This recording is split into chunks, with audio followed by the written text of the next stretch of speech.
are here to talk about really creating the roadmap for an autonomous future and really thinking about what is the foundation that needs to be laid, what are the conversations that need to be had, how do you we've seen in recent weeks and months a lot of stories that are trying to play catch up, sort of after the fact, trying to, think about, what we could have, should have, might have, would have done. What we want to talk about is what do we need to do now, early on, from the city perspective, from the state perspective, from industry's perspective.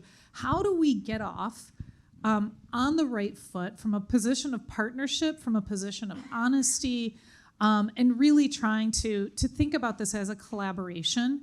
I think everyone at this conference is here under the assumption that, we do want to lean into the future. There are things that we want to see and advance. And so how do we set the table properly to make that happen in a co-equal way to sort of co-create that future? A little bit about myself. I'm Corinne Eriks. I'm a partner with the firm of CityFi. I've worn many hats in my past. I'll tell you about it over beer, some of them, but one of them that is most relevant to this position is in 2017, I was privileged to move to the city of Pittsburgh, establish the new Department of Mobility and Infrastructure in that city. And I arrived there just a few months after Uber announced that they were rolling out the very first robo-taxi program in the country. Little did we know, Waymo was quietly, doing their own thing in Arizona, but we thought it was a big deal in Pittsburgh. And that was, if you remember, 2017, it was just this, we were starstruck by what this technology could do, right? GM and Ford were both saying that they would be rolling off mass production of autonomous vehicles by 2021. They would be consumer ready by 2025. It was going to change everything. It was a brave new future, and we just needed to really prepare for that. There would be no more roadway deaths, so there would be absolute equity in mobility, and it would solve a number of different transportation issues. Fast forward to 2023. We may be a little bit more grounded in our perspective about what this is. We may have a little bit more understanding about the different use cases that can, for which the technology can be applied. And we understand a lot more about the many different players and stakeholders that are part of this ecosystem. So we have representatives from almost all of the different elements here today. And this is a really great panel. So let me get to my introduction. So on the end is Greg Spotts. He's the director of Seattle DOT, where he's been for the last 14 months after serving 14 years here in Los Angeles as the executive officer and chief sustainability officer for Streets LA. Prior to that, he served as the director of performance management and the director of transportation project delivery for Mayor Villaraigosa. Sorry for massacring that name. You got to say that right in LA. Antonio Villaraigosa. Okay, thank you for saving me. But Greg is really passionate about safety and equity and sustainability and resiliency and really thinking about what are those problems that need to be solved and how can technology and innovation be a part of those solutions.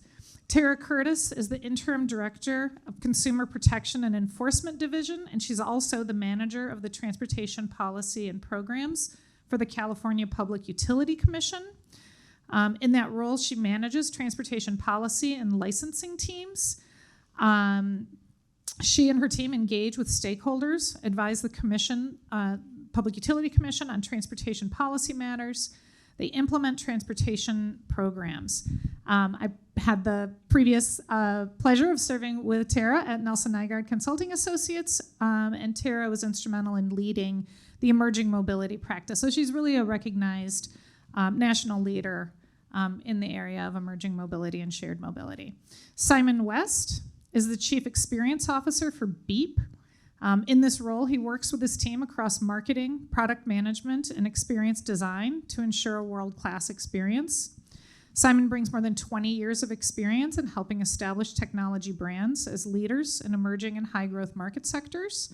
And he's held a number of senior leadership positions across a number of different technology holdings, and has brought a lot of innovation to those positions. And then finally, Ellie Kaysan is the head of city policy and government affairs at Waymo. She's an experienced organizer and political strategist who really specializes in bridging the gap between technology and community with a focus on sustainability and social justice. She has experience across a number of different areas, including grassroots organizing, coalition building, land use planning, and the shared economy, and really believes that there is no substitute for old-fashioned face-to-face conversation, but that technology can play an increasingly important role in the civic process. So as we get into this discussion and sort of just, adding on to those introductions of who you are, maybe we can just go down the line, and I would get back to my questions. Ask you if you can tell a little bit more about your role in the autonomous vehicle ecosystem and what is it that really keeps you up at night, and what opportunities do you really think that we have yet to seize in this area? So Greg, why don't we start with you? Thank you. Yeah, I'll tell you just a 1-minute anecdote. I get to Seattle September 2022, still figuring out all the many functions of this 1,100 person department with a $700 million budget.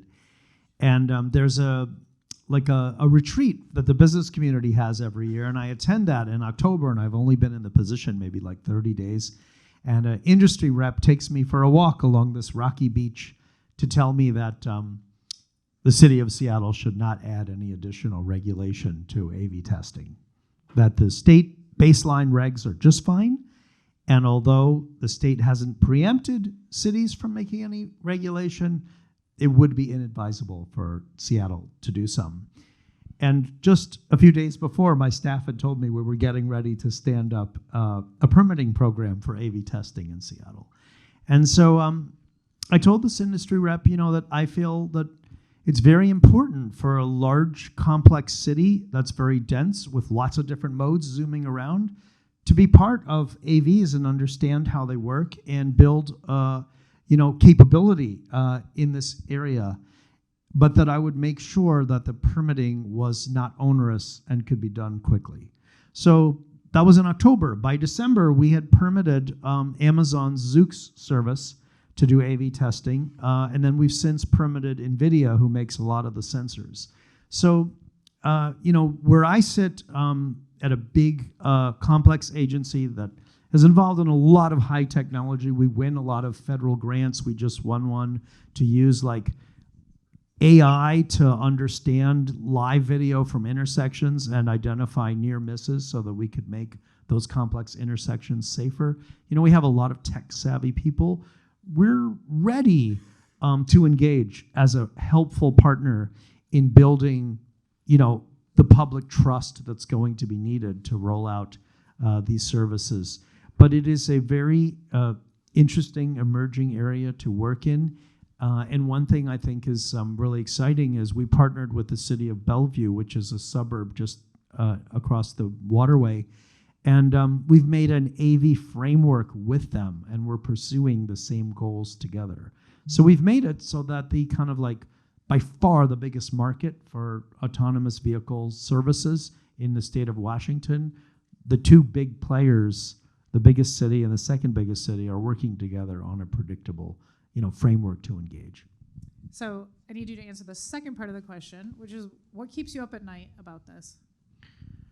So beyond the safety concerns, two things keep me up at night. One is, will I be able to integrate robo-taxis or other types of shuttle services into the transportation system so that when we host the World Cup, for example, in 2026, that this mode will work in complementary ways to other lower carbon modes that we have.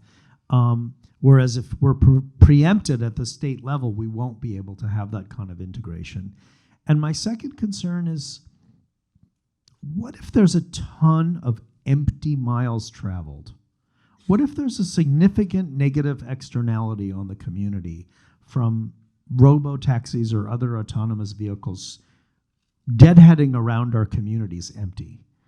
And I'm not sure that would be a public good. So I'm very interested in minimizing that.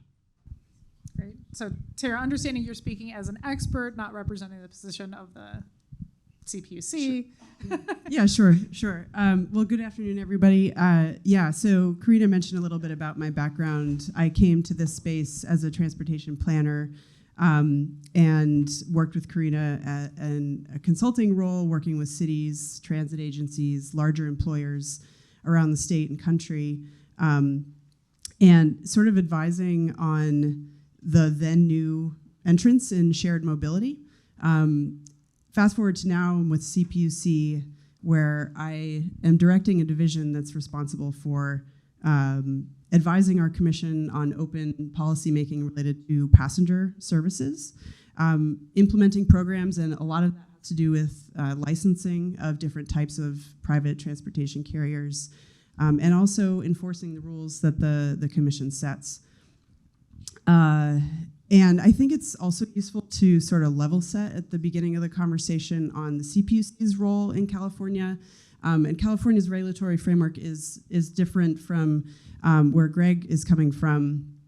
And so the CPUC is responsible for protecting passengers in the context of passenger service, but sort of upstream from us is the Department of Motor Vehicles, whose core responsibility in AVs is to ensure that they are operating safely on public roads in California, sort of baseline safety requirements and authorization. And they're use case agnostic. So you see, if you look on the DMV's website, something like 3 or 4 dozen permit holders. When it comes to the PUC, we've got 7 right now that are active. So it's a subset that are ready and interested in that passenger service use case. Opportunities and what keeps me up at night. I think probably everybody in this room, you sort of have to see the safety opportunity of AVs to be involved at all and put any energy into this. So I really do see that opportunity. It's not a given. But I also personally am hopeful around the accessibility benefits of AVs. So those are kind of two of the potential several benefits that we stand to reap from AVs. And then what keeps me up at night, I think sort of literally and figuratively, it's my kids. I have a 5-year-old and a 10-month-old, so the 10-month-old is actually sometimes still waking me up at night, but we live an active transportation lifestyle in San Francisco, take them to school and daycare by bike. We walk a lot around the neighborhood. They're sort of a litmus test for the safety or lack thereof of the streets where we live. And I've never seen that more purely than being with them in the city and just navigating that space. So it's a little bit of a sidestep of your question, I understand, but it is a big part of what drives me to be working on AVs. I do have to, small story after that, though.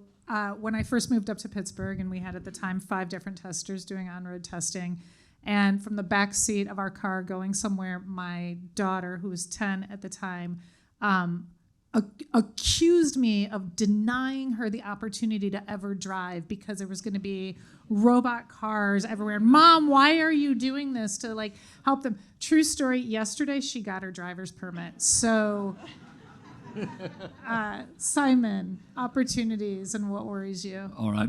Hi, everyone. Good to be here. So I'm with Beep. For those who don't know Beep, and there will probably be many, we're an autonomous mobility as a service provider focused specifically on shared autonomy, shared autonomous mobility. So the purpose-built shuttle as the form factor. We're also a B2B business. So rather than rides direct to consumers, our customers are public transit authorities, public transit operators, municipalities, master plan communities, campuses, and so on. The opportunity to me, and my background is in enterprise tech, one of the things that caused me to want to join Beep was the chance to be involved with an emerging technology that could genuinely have societal impact. I may have written marketing copy in the past about the societal impact of certain cloud computing infrastructure products, but this is real and this is meaningful. I think the opportunity goes way beyond automating the drivetrain, right? The opportunity is to implement a software-defined mobility that would allow us ultimately to really, truly redefine how we move people around our communities.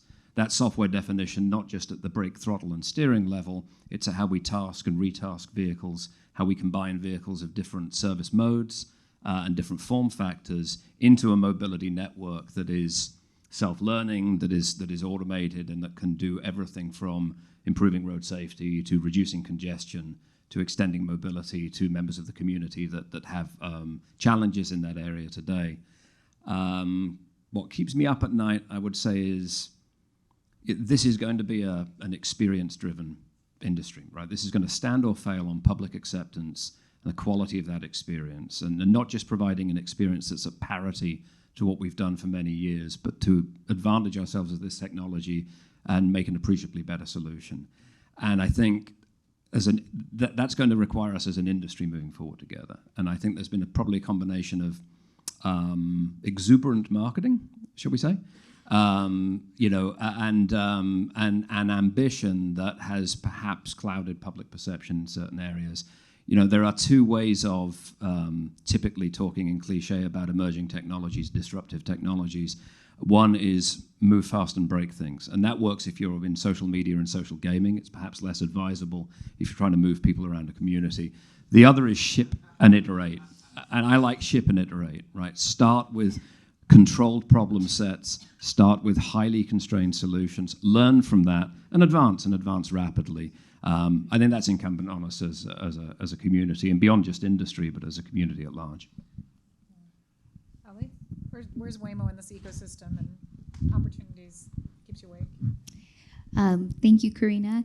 So Waymo is, I would say, most people would agree that follow the industry, one of the leaders in the space. We've been at this for a long time. Originally started as a research and development project within Google in 2009. We became a standalone company, still part of the Alphabet network of companies, in 2016. As Karina mentioned, we've been operating in Phoenix. That's where we have our longest standing and most robust public commercial ride-hailing service. And if you travel to Phoenix, I encourage you to try it. You can download the app and take it from the airport into the city to Scottsdale, et cetera, just like you would another ride-hailing service. It's one of the most popular routes for Waymo is Phoenix airport trips. We're now operating in San Francisco. This summer, we received the authority from the Public Utility Commission to offer a public service where we are able to charge for rides. So that's our second major market. And then we've shared the news that Los Angeles and then Austin are the next cities that we'd like to bring our service to. So we're going through the regulatory process here in California for LA. Maybe not surprisingly, it's a lighter regulatory process in Texas. And so going through what process there is to launch in Austin. Mostly it's our process, actually. I would say that Waymo is, I've been at the company for a long time, 6 years, which is, pretty long in the lifespan of Waymo. What brought me there originally, and what I think sets Waymo apart, and what's kept me there, among other things, such as, great coworkers and they pay me and stuff like that, is that I think Waymo is trying to introduce a really revolutionary technology into the community. Obviously, there is a profit motive, but I think there's also there's a culture at the company. I think the very, we just had to do our internal, rate your experience at the company survey, and one of the questions that's always been on that survey is, how seriously do you think Waymo takes its commitment to safety? And that, for me, is always a very easy question to answer.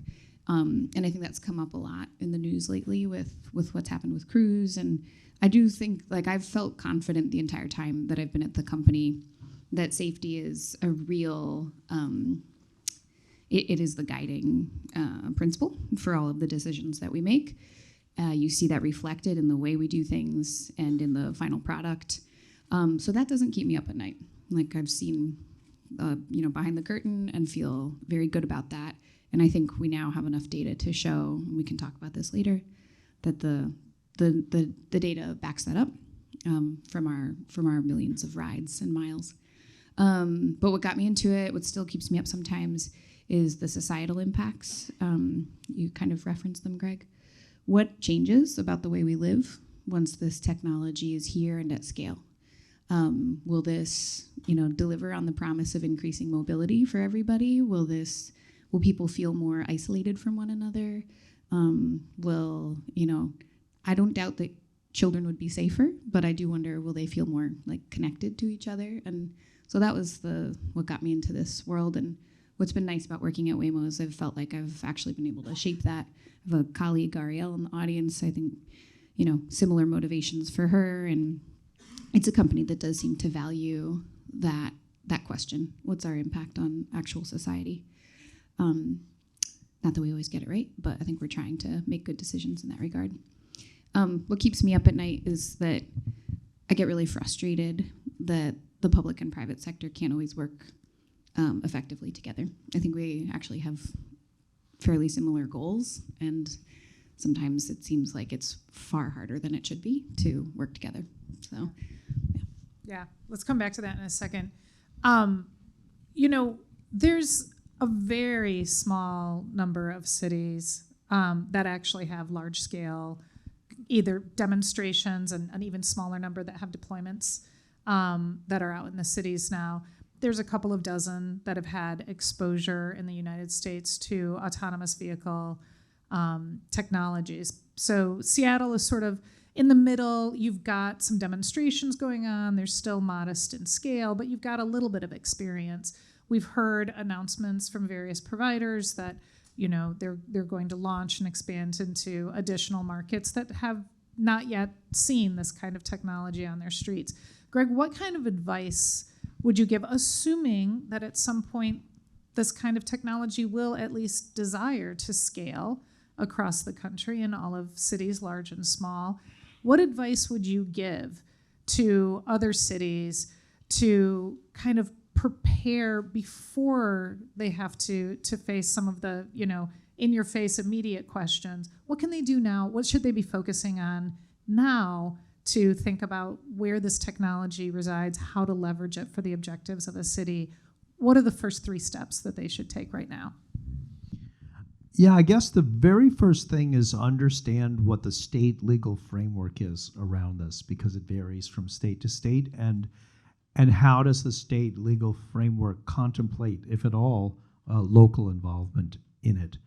And I would say the second thing is, build institutional capacity if you have the financial ability to do that. And that's a way in which I feel very blessed running SDOT is, we have a really tech-savvy young cohort of staff who are exploring all kinds of different technologies. We're digitizing all of our curb space and working on, being able to have, your FedEx delivery person reserve a space for 15 minutes to drop off packages. So we have some capacity built in to be able to respond to this, but there may be cities and city DOTs that really don't even have the right people working there with the right competencies to engage on this. And I think the third thing is, a thing that we have locally that they don't have at the state level is we know our communities. We hope that we're trusted contacts for our communities. And in fact, as I've been watching the whole Cruise thing unfold, I'm reminding myself more and more for us, people are asking us, well, why did you do no turn on red in downtown? What's your criteria for that? What makes it safer? I initiated 41 intersections of no turn on red before the Major League Baseball All-Star game to have a more comfortable pedestrian environment. But we're sort of used to this new world where people want to know why. And they want to know the numbers behind what justified that and the values behind those decisions. So I think, starting to prepare the community for the conversations that are going to be needed is going to be very important as well. Yeah, no, that's great. So, Ellie, I'm going to turn to you because Waymo has a small cohort of cities that you've worked with, and you have like sort of this long arc since 2009 of, working with the public sector and figuring out what that technology is. I don't know. I mean, if you can speak a little bit about, what kind of groundwork was laid, what is the framework that was laid that helped support a productive and collaborative working relationship with the public sector, and what advice, again, might you give, or sort of like what would you wish had been in place that might have yielded, a more productive or just a more collaborative interaction in some of the others, and looking forward again to these other cities, Austin, other places that you might approach. How can we start from a positive footing to begin with? Well, I like what Greg said about staffing up, having the right people in the roles. I'm a strong advocate for having people who have worked across sectors in these different positions, public sector folks with private sector experience and vice versa. I think it really helps make the work move more smoothly. I think that in Phoenix, we've had a very good experience. And I think when I say Phoenix, I actually mean the greater Phoenix area, so suburbs of Phoenix as well. And I think that, there's a big political, cultural element there. Phoenix, state of Arizona, pretty hierarchical. Governors set an executive order in, I think it was 2015, and cities more or less fell in line. Even though there was a Republican governor, Democrat at the helm in the city of Phoenix, it was clear that if this was something that the state wanted, cities were, it's a little different, I think, than what you're describing, Greg. Cities were going to not oppose it. What they were going to do was make sure that they understood it and that they had a very good working relationship with us, and that they were very clear on what they wanted to get out of our presence there. And that was very helpful. So, they wanted to be seen as a region that embraced innovation. We were, we're like, great, we can absolutely highlight that about you. They were very focused on safety. And we actually found great benefit in that focus because we worked with their fire and police and EMS teams to develop our own training for first responders on how to interact with our vehicles. Like, we found ways to take our interests, find alignment, and get benefit to both sides out of it. Not a lot of formal structure, very open lines of communication, and that continues to until today. San Francisco, completely different state regulatory situation, but also just culturally very different. And it's been really hard. We meet on a monthly or more than monthly basis with our local transit agency there, SFMTA. It's very, the line of communication is open, but it feels more fraught. And it makes it hard to have productive conversations. And I think that's despite both parties wanting the relationship to be successful. So I really do think if you're in a, private sector or public sector role, like, just approaching this new and exciting but challenging topic with like genuine curiosity and openness is essential. It's, I have two experiences, and I think one has been, for all parties involved, a more positive experience than the other. I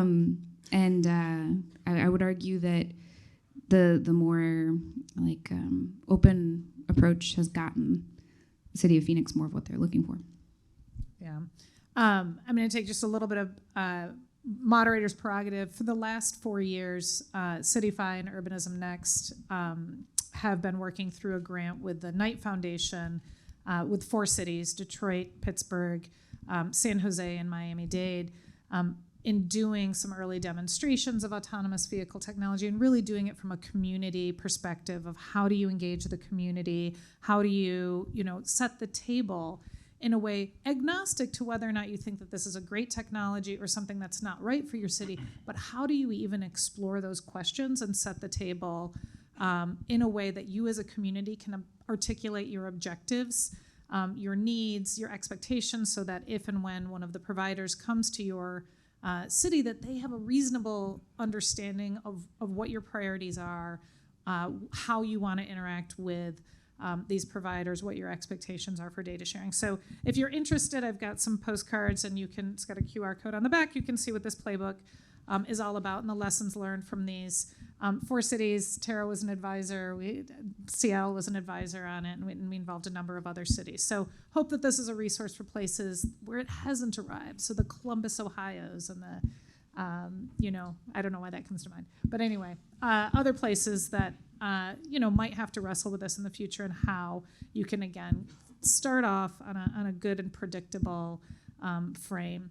But I want to turn to Simon to talk a little bit about the role of humans. We think that, autonomous vehicles, I think there's a misperception out in the world that they're like, little Roomba vacuums uploaded with a bunch of, technology that are then just set free and never touched again until your room's clean. But I think Beep has a little bit of a different opinion about that. If you can talk about that. Yeah, absolutely. We think driverless certainly doesn't mean humanless. There's a couple of reasons, and I think these are relevant to a greater or lesser extent across the board. They are particularly relevant when you're talking about shared transit, which is to say that as soon as you put a group of people in a vehicle together that may not know each other, right, some of these become particularly important. 2 main reasons. The first is that not everything is a robotics problem. So, if we think about a shuttle with 8 to 10 people, it doesn't have to be an extraordinary edge case now or even in the future, not to cause an ADS to encounter a situation in which it's incapable of resolving, but simply to encounter a situation where not everything is waypoint. And, an autonomous vehicle understands where it's going, but it doesn't understand why. It understands the concept of route, point A to point B, but not in a service delivery context, which is a series of chained destinations. It doesn't understand passenger, it doesn't understand timetable, it doesn't understand headway. Run an autonomous vehicle along a busy street and get to a package truck that's parked half in and half out of a lane. When we encounter that as human drivers, we have a number of decisions to make, only some of which are logistic, right? I could adjust the waypoint, hook a left, go around the block, skip the truck, come back down. Well, that's interesting, but if the route stop on a fixed route service is missed by that bypass, then I have a problem. That may not be an issue, depending on whether I have people waiting at that stop, depending on whether I have people on the shuttle who've indicated they want to alight at that stop.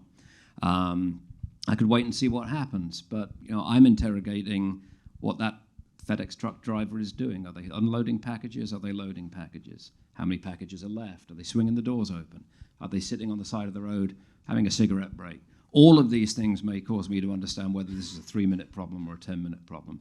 I could instruct the ADS to pull out when it's safe to do so into the opposing lane and move around the obstacle altogether.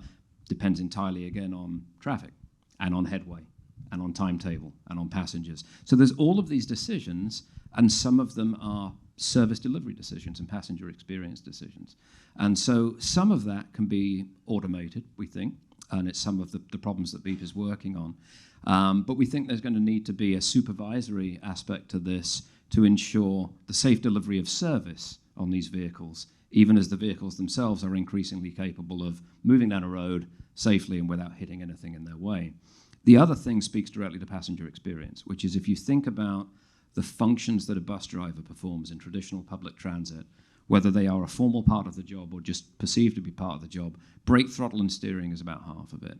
A bus driver is also tourist information guide, brand ambassador, policy enforcement, turnstile enforcement, can perceive and react to threats on board or to a passenger health issue. Right? All of these come into play, especially when you're talking about moving, again, numbers of people in a shared mobility service. And so that's the other thing that we think is going to require, not just now, but for the foreseeable future, it's probably some combination, again, of AI, of what we can do in software and hardware, but ultimately we'll need a response to that. We don't see a role now or in the future for remote control of these vehicles. In fact, we think that's dangerous for a variety of reasons, latency being one very obvious one. But we do think there'll be a need for dynamic retasking of a vehicle, of instructing the ADS, all right, you've got some conflict resolution here, there's an ambiguity, there's a decision that needs to be made between geography and service delivery, here's what to do next. Great.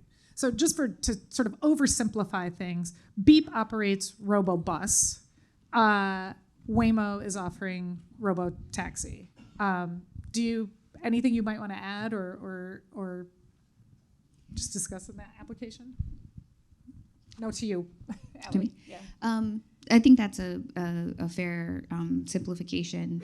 I think I'd note that right now we have a fleet of all-electric Jaguar Land Rover I-Paces. So yes, best for individuals or small groups. We are working on transit integration projects where we would connect passengers very intentionally to transit services, so to be complementary to transit. And then our next generation vehicle will be a larger, like a van that can hold, I actually don't remember the number of passengers right now, but a little bit more akin to the bus style vehicle. And I'm excited about that because it does open up more different possibilities of use application. Great. Terra, we'll just put one question to you as a professional, who's been in this industry for a while, has, been a leader in sort of emerging mobility and sort of seeing around corners and understanding, what's coming. What can you tell us about where you see the industry going? What do we see for form factors? What do we see for service models? We've got 2 that are operating now. We've got, cities that sort of understand the present. Like, what is around the corner? Yeah, that's a tough position to be in, but I appreciate the faith you've put in me. I think, it wasn't all that long ago that conferences like this one and other transportation conferences where the AV conversation discussion was really about this kind of theoretical debate, whether we're going toward dystopia or utopia, kind of heaven or hell. And that, I think, was really instructive in starting and progressing the policy discussion around, mitigating against that dystopia outcome. But I don't think anybody really foresaw the types of mishaps and incidents that we're seeing on streets where AVs are operating now. And so I don't really want to be in the business of predicting where we're going to be 5 or 10 years in the future. Where I think we are in a position to think about is where do we want to be and how do we get there. So with all that said, I guess I can comment on some sort of current trends that may be instructive of where this could go, but I think there's still a lot of degrees of freedom when we're in this stage of the development of the technology. And so, I think the current frontiers are urban robotaxi, definitely, highway driving, some direct-to-consumer technology with assistive driving elements. And there's maybe some potential in there for blending autonomy with TNCs, but I don't think that's anywhere in the near term, and I'm not even sure, I wouldn't place a bet on that because the cost kind of prohibition. Another thing, you mentioned the purpose-built vehicles. That's obviously sort of, a present part of the discussion, starting to see those coming to be. And there's some interesting differences, I think, in the design choices there that may speak to different directions the services could go. One of those being there's at least 2 I'm aware of with more round table style seating facing forward and back. And then I believe Waymo's design released is all forward facing, which is more familiar, maybe more comfortable in a highway operating environment. So that may speak to some different use cases. There's also the wheelchair accessible variant that Cruise is developing. So that's possible direction that could be developed further. And then other trend would be just sort of the international context. We have a fortunate position of having peers reach out from around the world. We get to interact with folks from Australia, from various countries in Europe. Dubai actually was an interesting one that I think, it says to me it's going to play out, at least in the very near term, differently depending on the urban context and the regulatory framework and approach, the government approach in that location. Can I make sort of a macro comment about the change that's coming? I think there's going to be more rapid swings of change than we're used to. And we have to sort of buckle up for that. The pandemic showed us something about that, right? Like transit ridership disappeared, and then now it's starting to come back. But, Seattle has like a tech-oriented economy where lots of people can work remotely, and Monday and Friday are pretty dead in the office context. Tuesday's the new Monday, and Thursday's the new Friday. And it used to be that transportation, like travel demand trends, would change 2% a year, maybe. And, we did really long-term planning, thinking of these longer-term trends. On the other hand, think about people who bought a taxi medallion in New York in like 2002. And they bought it for $400,000. And what's it worth today? And they bought it with this great assurance that that taxi medallion was a license to mint money, and one day you'd sell it for double or triple. So I do think in this space as a regulator, my staff and I have to become more comfortable with much more uncertainty and rapid change. But I love that, but I would say I echo what Terra said about being clear on where you want to be. I think that's one thing that I often wish my friends in the public sector would be like really crisp with us about when they're asking us for things. We often get asked for like particular pieces of information, like data, certain data streams. And what I want to be asked is like, or what I want to be told rather, is what they're trying to achieve. Because what we can give them to help achieve that or do might be data. It might be something, I forget what you said earlier, but it was something about like the right tool for the job essentially might be something else. It might be a change to our service, not a piece of information. But anyway, the clarity of where they want to get is very helpful. And then the flexibility to like pivot as the world changes all around us. Because like you said, this stuff is going to be so transformative. Like 5 years from now, we don't know what questions we'll be asking and what the circumstances will be. So it's like a cultural thing and a vision more than anything else, I think, that will get us to a successful place.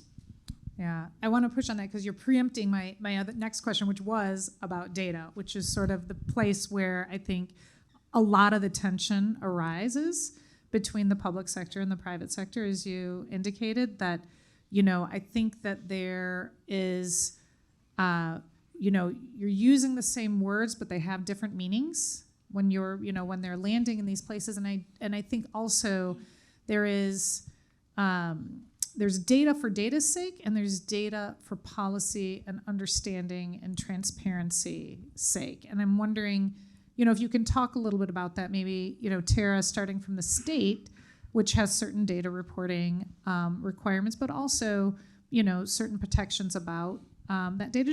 Just generally, where are we, like, is this the Holy Grail? If we just crack this data nut, is everything going to be, harmony and copacetic, or are we missing the point, maybe, as Ellie was saying, and we need to really focus on those outcomes more than getting hung up on the data? Like, tell me about what your thoughts are on data. Yeah. I think, well, I'll just start with sort of what we collect now, and I'll say we are guilty for asking for a lot of data. And I personally think it's justified at this stage because it's a big part of what we have to understand what's going on. But I also take the point that more data is not always better data. So I think that's something that we're working toward. But we do at the CPUC, we collect data on collisions. Those are essentially reported as they occur. And then on a quarterly basis, we collect information about passenger trips in AVs and various other pieces of information information about those trips, such as, were there complaints filed? Was there a collision on that trip? Even was the pickup performed in a double parking scenario? That's something that the commission has been interested in. And I mentioned, the commission is really responsible for the safety of these passenger services. But the interest in pickup and drop off is there because there's a recognition that passenger service operates in a public space, and it's not just the passengers who we're looking out for. But we also have open rulemaking on data right now, and the sort of thing that we're puzzling with, and I think the DMV is as well, is we've seen a lot of information about collisions, but a longer tail of incidents that's sort of hard to define. You have everything from stopping for extended period of time in the lane and obstructing other people using the street, to picking up and dropping off in the bike lane, interacting with public transit service. There's various types of incidents, and this is all important in managing the safety and the establishing sort of public trust in the service. So I guess what I'm getting at is we're also still sort of writing the book on data with the AV space, and working toward sharing more of that with the public as well. Although, as Karina alluded to, there's a balance with what can be shared and what's confidential. Still working through those issues too. Yeah, I might add that, on the local level, there's a digitization of what it means to be a big city DOT. And it's profound. And we used to put out like a pneumatic tube to try to count how many, vehicles go by. And we still do that sometimes, but today we can get anonymized cell phone data through third-party providers and find out how many people were moving at what speeds, along this boulevard on this particular day. And we're trying to sort of breathe in and breathe out data in order to dynamically allocate limited resources, dynamically allocate green time in our traffic signal timing to different modes, dynamically allocate curb space, and digitize the curb space and figure out who needs what, where, and when. So I would say that to our friends in the private sector, just be aware that we're on a digital transformation journey ourselves. And there's data we might ask you for that we're asking for from all kinds of other modes, and some of it we're already getting. And it might sound invasive, but it may be part of a way we're trying to deliver a more complex, multimodal, lower carbon, transportation system. And especially when it comes to special events, like when we hosted 2 Taylor Swift concerts this summer and set a new record on transit ridership, certain modes we had a data sharing relationships with, and we were able to optimize those modes to work together harmoniously. And some other modes that are licensed at the state level kind of did their own thing, and sometimes that didn't work out that great for the customer experience. So it's a very interesting, evolving space for us as well. Anything you all might want to add? I forget the original question, actually. Maybe how is it that we can bridge this data divide of the public sector believing, that they have to have data in order to have this relationship with you, but then, the industry, really saying, but what for, toward what policy end, and how do we bridge sort of this men are from Mars, women are from Venus sort of relationship that seems to exist around Who's data who, by the data way? sharing. I don't know. It's probably inappropriate. Go ahead. I'll give an example of, and we probably share some of the same frustrations that Ellie does, right? That we're still, I think, as an industry collectively in gathering a lot more data than the information we're producing. One of our recent deployments that I would point to that's, I think, a good example of where this can be very useful was our partnership with North Carolina DOT. Initial project was in the town of Cary. We're now at UNC Charlotte, and NC DOT published a fairly exhaustive public report at the end of the first deployment project that crucially was not just dense data about autonomous disengagements and the vehicle itself, but had an awful lot of public sentiment, public reaction to the service, which I think again is slightly overlooked but important. One thing we haven't talked much about is the potential of a combination of autonomous vehicles and integration with smart city infrastructure.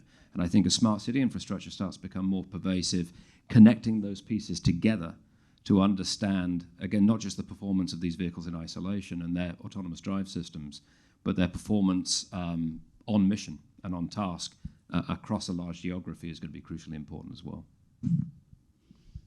Yeah, and I'll just add, I think I'm very sympathetic to like what you were saying about, you're trying to solve for a lot of different issues. And we may have data that helps with something that's not directly connected to us, but, we're using public infrastructure. There's a sense, I think, that we should be giving back as well, right?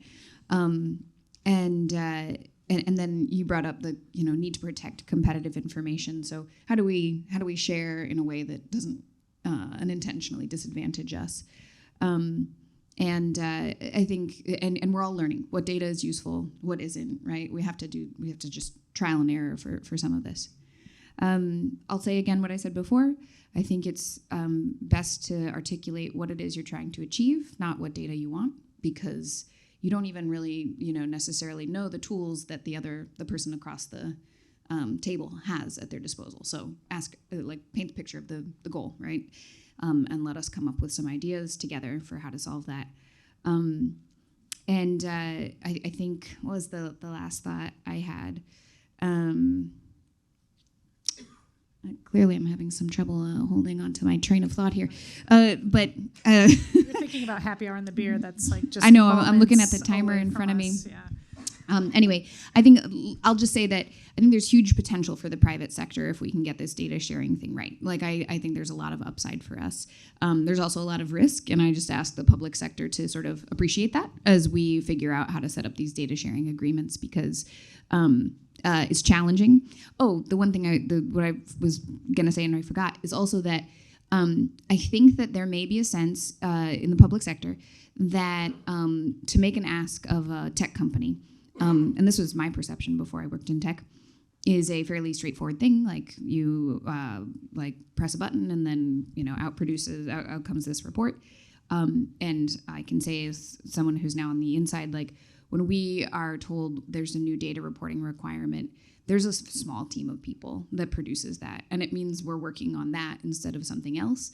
And it's so I just say that to say again, be clear on why you're asking for something and what the goal is, so that you make sure that is the what you want the private sector to be focused on, because there's only so many people and hours in the day to work on this stuff. And I don't know if that's a dull point, but I just think it's worth mentioning.